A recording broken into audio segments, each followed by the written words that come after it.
வணக்கம். இதழ் டிஎன்டிஆர் ஊடகத்தின் இன்றைய மாலை நேர பிரதான செய்திகள் வாசித்து வழங்குபவர் ரவிசக்தி ரவிச்சந்திரன்.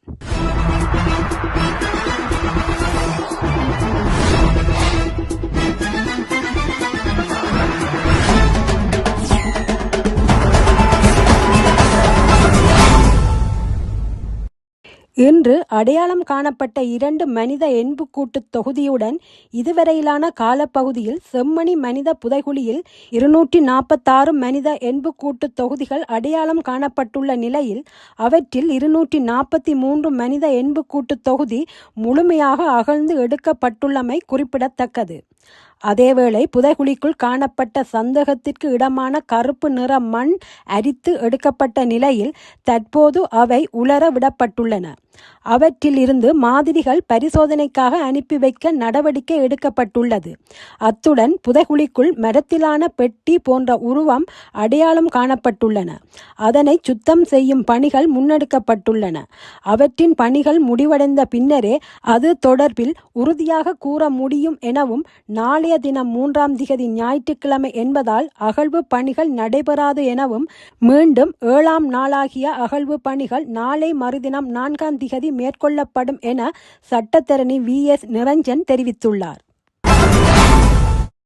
திரைசேரியின் 2.5 மில்லியன் அமெரிக்க டாலர்கள் 3ஆம் தரப்பினருக்கு கைமாறிய சம்பவம் தொடர்பாக பணி இடைநீக்கம் செய்யப்பட்டிருந்த நிதி அமைச்சின் வெளிநாட்டு வளங்கள் திணைக்களத்தின் உதவி பணிப்பாளர் ரங்க நிஷாந்த ராஜபக்ஷவின் மரணம் குறித்து உளவியல் ரீதியான மரண பரிசோதனை நடத்தப்பட வேண்டும் என தினன தகுன அமைப்பின் உறுப்பினர் சட்டத்தரணி ஷிரால் லக்திலக கோரியுள்ளார். இந்த நிதி மோசடி குறித்து நிதி அமைச்சின் செயலாளர் 4 மாதங்களாக தகவல்களை மறைத்திருப்பது கடுமையான சந்தேகத்தை தோற்றுவிப்பதாகவும் அவர் குறிப்பிட்டுள்ளார். எனவே இது குறித்து உளவியல் ரீதியான மரண பரிசோதனையை முன்னெடுக்குமாறு அதிபர் மற்றும் சுகாதார அமைச்சர் நலிந்த ஜெயதிச ஆகியோரிடம் கோரிக்கை விட்டிருப்பதாக ஷிராட் லக்திலக இதன்போது தெரிவித்துள்ளார். நிதியமைச்சின் அதிகாரியின் மரணம் ஒரு தற்கொலை என சட்ட வைத்திய அதிகாரிகள் குழு நேற்று உத்தியோகபூர்வமாக அறிவித்துள்ளது. இலங்கையில் தற்கொலைகள் மற்றும் மரணங்கள் தொடர்பான வைத்திய அறிக்கைகள் குறித்த ஒரு மோசமான வரலாறு இருப்பதை நாம் அறிவோம். தாஜுதீனின் மரணம் தொடர்பிலும் இவ்வாறான உத்தியோகபூர்வ அறிக்கைகள் வந்தன. ஆனால் அவை சரியானவை அல்ல என்பது பின்னரே தெரிய வந்தது. எனவே இந்த மரண பரிசோதனை அறிக்கை நல்லது. ஆனால் மருத்துவ அறிவியலில் இதற்கு அடுத்த கட்டமாக உளவியல் ரீதியான மரண பரிசோதனை ஒன்று உள்ளது. அதனை முன்னெடுக்குமாறே நாம் அதிபர் மற்றும் சுகாதார அமைச்சரிடம் கோருகின்றோம். உளவியல் ரீதியான மரண பரிசோதனை என்பது 3ஆம் விடயங்களை ஆராயும். தற்கொலைக்கான காரணம் என்ன, அவரது மனநிலை எவ்வாறு இருந்தது, அந்த மரணம் எவ்வாறு சம்பவித்தது, மரணத்திற்கு முன்னர் நடந்த சம்பவங்களை ஆராய வேண்டும் என்று கூறியுள்ளார். தாய்லாந்திலிருந்து போதைப் பொருட்களை இலங்கைக்கு கடத்தி வந்த சம்பவம் தொடர்பில் கைது செய்யப்பட்ட 22 தேரர்கள் விளக்கமறியலில் வைக்கப்பட்டுள்ளனர். இன்று 2ஆம் திகதி நீர்கொழும்பு நீதவான் நீதிமன்றத்தில் முன்னிலைப்படுத்தப்பட்ட குறித்த 22 தேரர்களையும் வரும் 12ஆம் திகதி வரை விளக்கமறியலில் வைக்குமாறு உத்தரவிடப்பட்டுள்ளது. கடந்த ஏப்ரல் 25ஆம் திகதி தாய்லாந்தில் இருந்து கட்டுநாயகா விமான நிலையத்திற்கு வருகை தந்தபோது 112 கிலோகிராம் போதைப் பொருட்களுடன் இவர்கள் கைது செய்யப்பட்டனர். அமிதானந்த என்னும் தேரர் ஒருவரே இந்த கடத்தலை வழிநடத்தி இருந்ததாக விசாரணைகளில் தெரிய வந்துள்ளது. களுத்துறை பகுதியில் உள்ள விகாரை ஒன்றில் மறைந்திருந்த போது கைது செய்யப்பட்ட இவர் நாளை 3ஆம் திகதி நீதிமன்றத்தில் முன்னிலைப்படுத்தப்பட உள்ளார். குறித்த தேரரின் வழிகாட்டலில் இதற்கு முன்னரும் போதைப்பொருள் கடத்தப்பட்டுள்ளமை கண்டறியப்பட்டுள்ளது. இது தொடர்பில் இவருக்கு உதவியாக இருந்த நபர் ஒருவர் அத்துக்கிரிய பகுதியில் வைத்து காவல்துறையினரால் கைது செய்யப்பட்டுள்ளார். காவல்துறையின் போதைப்பொருள் ஒழிப்பு பிரிவினர் சந்தேக நபர்களை 7 நாட்கள் தடுத்து வைத்து விசாரணை செய்த பின்னரே இன்று நீதிமன்றத்தில் முன்னிலைப்படுத்தியிருந்தனர். தற்போதைய அரசாங்கம் தாம் கூறும் பொய்கள் போதாதென்று திருட்டுக்களிலும் ஈடுபட்டு வருவதாக முன்னாள் அதிபர் ரணில் விக்ரமசிங்க தெரிவித்துள்ளார்.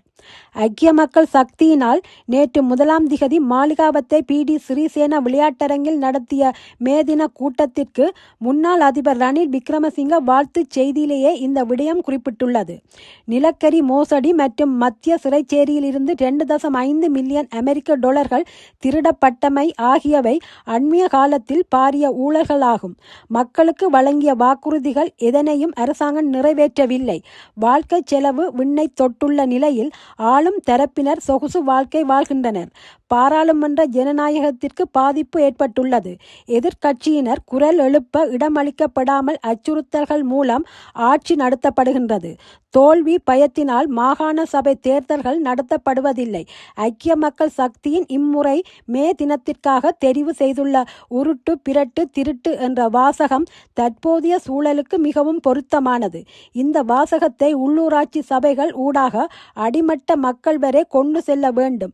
பௌத்த உரிமைகள் மீறப்படுவதாகவும் கத்தோலிக்க திருச்சபையும் அரசாங்கத்திற்கு இடையிலான நீண்டகால மரபுகள் மீறப்படுகின்றமையும் கவலை அளிக்கின்றது.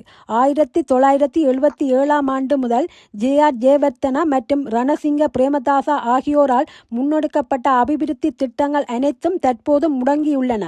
வாழ்த்துச் செய்தியின் இறுதியில் ஐக்கிய தேசிய கட்சியும் ஐக்கிய மக்கள் சக்தியும் இணைந்து பயணிப்பது குறித்து பேச்சுவார்த்தை நடத்த நியமிக்கப்பட்ட குழுவின் பணிகளை தொடர்ந்து முன்னெடுக்குமாறும் முன்னாள் அதிபர் ரணில் விக்ரமசிங்க அறிவுறுத்தியுள்ளார். ஈரானுக்கு எதிரான கடல்வழி முற்றுகை நடவடிக்கை தீவிரமடைந்துள்ள நிலையில் 45 வணிக கப்பல்கள் திருப்பி அனுப்பப்பட்டுள்ளன. ஈரான் அமெரிக்கா இடையிலான போர் நடவடிக்கையில் இறுதி ஒப்பந்தம் இதுவரை எட்டப்படாத நிலையில் அமெரிக்க படைகள் ஈரானுக்கு எதிரான கடல்வழி முற்றுகையை தொடர்ந்து வருகின்றனர். முற்றுகை நடவடிக்கையின் தற்போதைய நிலவரப்படி சுமார் 45 வணிக கப்பல்கள் வந்த வழிக்கே திருப்பி அனுப்பப்பட்டுள்ளன. விதிக்கப்பட்ட கடல்வழி நடவடிக்கைகளை முழுமையாக பின்பற்றுவதை உறுதி செய்வதற்காகவே இந்த நடவடிக்கையானது மேற்கொள்ளப்பட்டு இருப்பதாக அமெரிக்க மத்திய கட்டளையக அதிகாரிகள் தகவல் தெரிவித்துள்ளனர். கடல்வழி விதிமுறைகளை நிலைநாட்டவும் இப்பகுதிக்கான பாதுகாப்பை உறுதி செய்வதற்கும் அமெரிக்க படைகளின் இந்த ரோந்து பணிகள் தொடர்ந்து முன்னெடுக்கப்படும் என்றும் இந்த அதிகாரிகள் தகவல் தெரிவித்துள்ளனர். அமெரிக்க படைகளால் தடுத்து நிறுத்தப்படும் கப்பல்களின் எண்ணிக்கையும் தொடர்ந்து உயர்ந்து வருவது பிராந்திய போக்குவரத்தில் முக்கிய மாற்றத்தை ஏற்படுத்தி வருகின்றது. காசா நோக்கி சென்ற 2 ஆர்வலர்களை இஸ்ரேல் சிறைப்பிடித்த சம்பவம் அங்கு சர்ச்சையை ஏற்படுத்தியுள்ளது. இஸ்ரேல் காசா இடையே போர் நிறுத்தம் நடைமுறையில் உள்ள நிலையில் தொண்டு நிறுவனங்கள் காசாவிற்கு தேவையான மனிதாபிமான உதவிகளை செய்து வருகின்றன. இந்த நிலையில் 20க்கும் மேற்பட்ட படகுகளில் ஸ்பெயின் மற்றும் பார்சிலோனாவைச் சேர்ந்த தன்னார்வலர்கள் காசாவிற்கு பயணம் செய்தனர். மத்திய தரைக்கடல் பகுதி வழியாக வந்த இந்த படகுகளை இஸ்ரேல் இடைமறித்துள்ளது. மேலும் படகில் உள்ளவர்களை கேள்விக்கு மேல் கேள்வி கேட்டு இஸ்ரேலிய படையினர் விசாரணை நடத்தியுள்ளனர். இறுதியில் படகில் இருந்த பிரேசில் நாட்டைச் சேர்ந்த தியாகோ அவிகா மற்றும் பலஸ்தீன ஸ்பெயின் குடியுரிமை பெற்ற ஜைப் அபிஷேக் இருவரையும் கைது செய்து விசாரணைக்காக இஸ்ரேலுக்கு அழைத்துச் சென்றனர். இஸ்ரேலிய தரப்பு வெளியிட்டுள்ள தகவலில் சிறைப்பிடிக்கப்பட்ட இருவரிடமும் விசாரணை நடத்தப்பட வேண்டி இருப்பதாகவும் அபிஷேக் பயங்கரவாத அமைப்புக்கு உதவி செய்வதாகவும் அவில்லா சட்டவிரோத செயல்களில் ஈடுபட்டதாகவும் இஸ்ரேல் தெரிவித்துள்ளது. ஆனால் இஸ்ரேல் முன்வைத்துள்ள இந்த குற்றச்சாட்டிற்கு எந்த ஒரு ஆதாரங்களையும் வெளியிடவில்லை என்பதும் குறிப்பிடத்தக்கது. இத்துடன் இதழ் TNTR வானொலியின் இன்றைய பிரதான செய்திகள் நிறைவடைந்தன. மீண்டும் ஒரு செய்தி தொகுப்போடு உங்களை சந்திக்கும் வரை விடைபெற்றுக் கொள்வது ரவிசக்தி ரவிச்சந்திரன். நன்றி, வணக்கம்.